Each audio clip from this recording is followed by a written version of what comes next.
5 honest INFJ weaknesses according to Reddit. The combination of introverted intuitive feeling and judging functions that the INFJ uses comes with a unique set of strengths, as they do weaknesses. And while most research on these weaknesses is based around what the INFJ incurs through these 4 functions, what do INFJs have to say about themselves when it comes to reflecting on these less than ideal habits? Welcome, or welcome back, Psycho! In today's video, we're going to be presenting you with 10 INFJ weaknesses from true INFJ Redditors themselves. Before we start, have you liked and subscribed to our channel? Go ahead, and be sure to click the notification bell while you're there so that you never miss a video. Alright, jumping right into it, starting with number 1, opening up to people. INFJs are filled with compassion and empathy, always willing to lend an open ear for someone in need. In fact, they crave to be that go-to person for some people. Learning what makes people tick and what they've been through actually allows the INFJ to create a deeper bond and understanding of an individual. Yet, when it's their turn to share, INFJs hesitate for a number of reasons. Whether they feel like they won't be understood or that their vulnerability may be later used against them, INFJs tend to freeze when it's their time to allow others a deeper look into their minds. One INFJ Redditor said, "Expressing my innermost thoughts and feelings, this is one I've really tried to work on, especially with my fiancé. I don't like to upset or disappoint people and can't stand burdening people with my problems, so I tend to bottle them up too much." However, because INFJs truly value emotional vulnerability in other people for the sake of a close connection, they may feel compelled to relate to someone with a personal story. Even if being vulnerable feels natural and right in the moment, once an INFJ is by themselves mentally reviewing the conversation, they can feel an overwhelming amount of regret when they realize how much they've opened up about themselves. While it's probably nothing major in reality, for this private personality type, it can feel like the ultimate self-betrayal.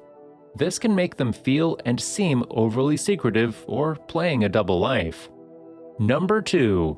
Not keeping up with close connections. Staying in touch with friends and family has never been easier with the help of social media and messaging apps. For the INFJ, however, staying in touch with friends and family is challenging, and there may be a few good reasons for it.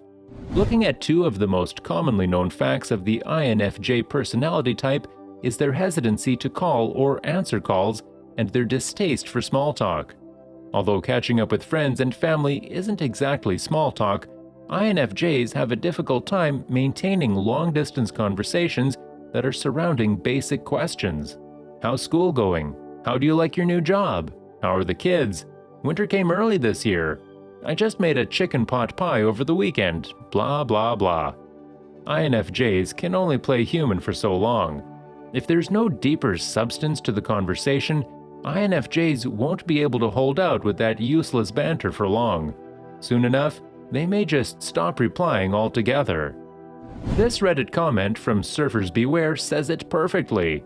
Due to changing social circles a few times in the last 15 years, there are quite a few people I know and I'd like to stay in touch with.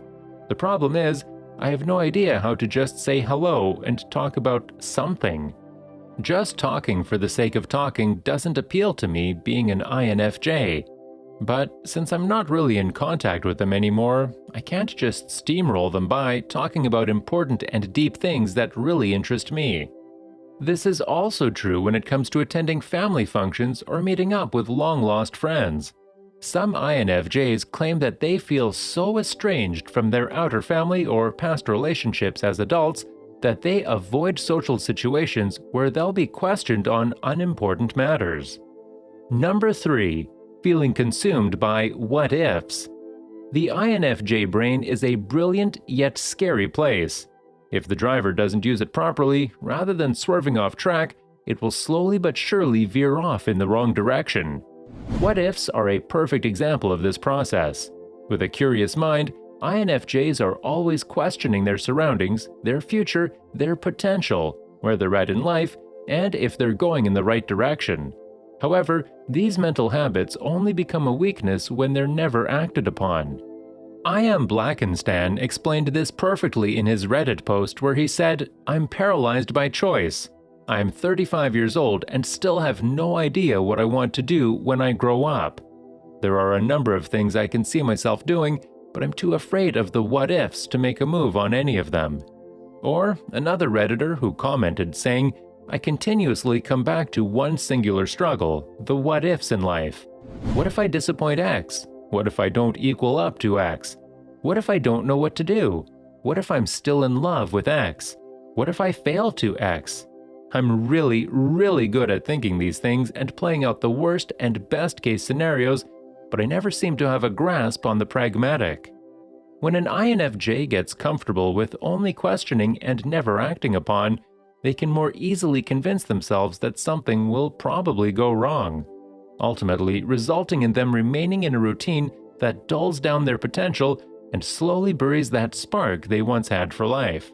One Redditor said, "INFJs can convince themselves they're special, but then lead a very ordinary life or they don't push themselves hard enough to truly achieve anything exceptional." Number 4.